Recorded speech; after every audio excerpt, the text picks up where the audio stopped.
Padahal bangunannya belum selesai, tapi dunia sudah mengakui akan keindahannya.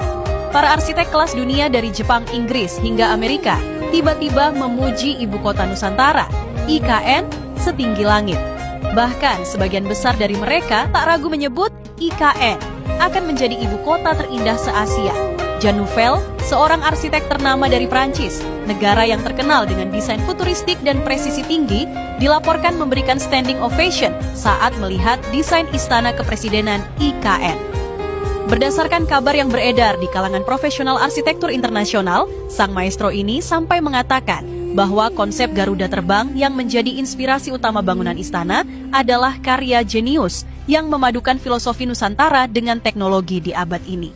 Tak cukup di situ, bangunan yang terinspirasi dari sayap Garuda yang mengembang dengan struktur atap melengkung dinamis yang seolah-olah siap terbang menggapai langit dengan material kombinasi kayu lokal Indonesia yang sustainable dengan kaca pintar yang bisa mengatur suhu ruangan secara otomatis disebut Jin sebagai yang paling canggih di Asia. Yang lebih mencengangkan, sang arsitek Prancis ini konon membandingkan keindahan istana IKN dengan Tokyo Skytree, ikon arsitektur Jepang modern. Kalau Tokyo Skytree adalah simbol teknologi, maka istana IKN adalah simbol harmoni antara alam, budaya, dan masa depan. Jin juga kagum dengan sistem pengelolaan air hujan di istana. Setiap tetes air hujan yang jatuh di atap akan disalurkan ke sistem filtrasi alami, kemudian digunakan kembali untuk irigasi taman istana yang luasnya mencapai 15 hektar. Zero waste, full sustainability. Sementara itu, seorang arsitek terkenal dari Inggris, Lord Norman Foster, yang pernah mendesain beberapa gedung pencakar langit di London, dilaporkan membuat pernyataan yang bikin jagat arsitektur dunia terkejut. Berdasarkan kabar beredar di Forum Arsitektur Internasional, dia menyebut bahwa kawasan pusat pemerintahan IKN memiliki potensi untuk mengalahkan Dubai dalam hal inovasi arsitektur hijau. Menurut analisis sang arsitek Inggris, IKN punya keunggulan yang tidak dimiliki Dubai. Integrasi sempurna antara bangunan modern dengan ekosistem hutan tropis. Kawasan pusat pemerintahan IKN dikabarkan mengusung konsep forest within the city atau hutan di dalam kota. Setiap gedung kementerian dirancang dengan green wall raksasa yang ditumbuhi tanaman asli Kalimantan. Namun, yang paling bikin seorang Lord Norman melongo adalah sistem Skybridge atau jembatan penghubung antar gedung yang ditumbuhi taman gantung. Menurutnya, ini bukan sekadar jembatan beton biasa, tapi jembatan ekologis yang menjadi habitat kupu-kupu dan burung lokal. Selain itu, sang arsitek Inggris ini terpukau dengan sistem pendingin alami IKN. Tidak seperti Dubai yang sangat bergantung pada AC dan energi fosil, IKN menggunakan sistem geothermal dan water cooling yang memanfaatkan suhu tanah dan aliran sungai. Hasilnya, konsumsi energi bisa ditekan hingga 60% dibanding gedung-gedung modern konvensional. Bahkan desain jalan-jalan utama IKN pun jadi pembicaraan. Berbeda dengan jalan-jalan di kota modern yang panas terik, jalan-jalan di IKN dikabarkan punya sistem kanopi pohon yang direncanakan secara matematis. Setiap pohon ditanam dengan jarak dan jenis yang tepat, sehingga dalam 10 tahun ke depan, seluruh jalan utama akan tertutup kanopi alami. Sejuk, asri, dan mengurangi efek urban heat island. Sementara itu, seorang arsitek ternama dari Amerika Serikat, Frank Gehry, yang pernah terlibat dalam proyek-proyek ikonik seperti Apple Park dan Walt Disney Hall, dilaporkan menyebut IKN sebagai Living Architecture Museum atau Museum Arsitektur Hidup. Sang maestro ini kagum dengan bagaimana setiap bangunan di IKN menceritakan sebuah narasi budaya Indonesia. Istana Kepresidenan menceritakan kekuatan Garuda, gedung parlemen mengusung filosofi musyawarah mufakat dengan desain melingkar, dan gedung-gedung kementerian masing-masing punya identitas arsitektur berdasarkan fungsinya.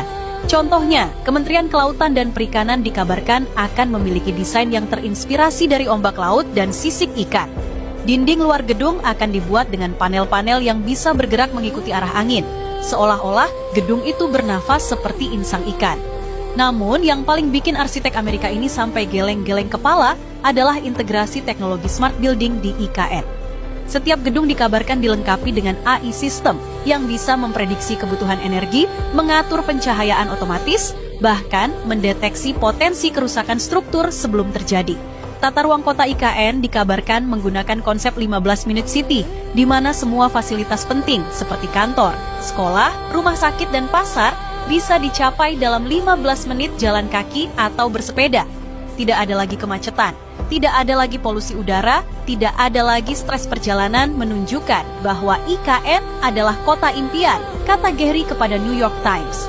Sementara itu Singapura, negara yang selama ini jadi benchmark arsitektur dan urban planning di Asia Tenggara, kini harus mengakui kehebatan Indonesia. Seorang arsitek senior dari Singapura, William S. Willim, yang terlibat dalam proyek Marina Bay Sands dan Gardens by the Bay, baru-baru ini menyatakan bahwa dari segi inovasi arsitektur hijau, IKN sudah melampaui Singapura. Ini bukan pernyataan sembarangan. Singapura yang dikenal sebagai Garden City dengan taman vertikal dan sistem hijau kotanya, kini harus melihat IKN sebagai evolusi berikutnya dari konsep kota hijau. Arsitek kebanggaan Singapura ini terkagum-kagum dengan konsep zero emission yang diterapkan IKN. Semua energi di IKN dikabarkan akan berasal dari sumber terbarukan.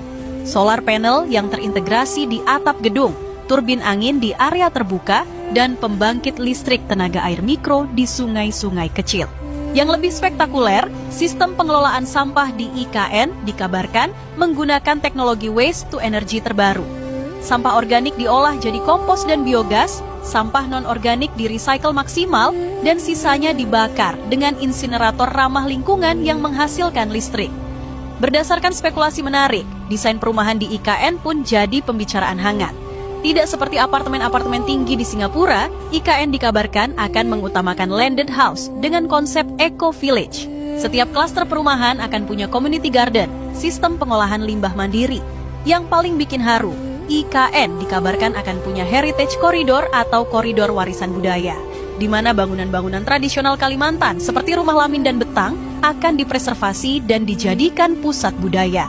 Di sini, modernitas bertemu tradisi, teknologi tinggi berpelukan dengan kearifan lokal. Beberapa media arsitektur internasional menyebut bahwa IKN berpotensi masuk nominasi Pritzker Architecture Prize, penghargaan arsitektur paling bergengsi di dunia dalam kategori urban planning.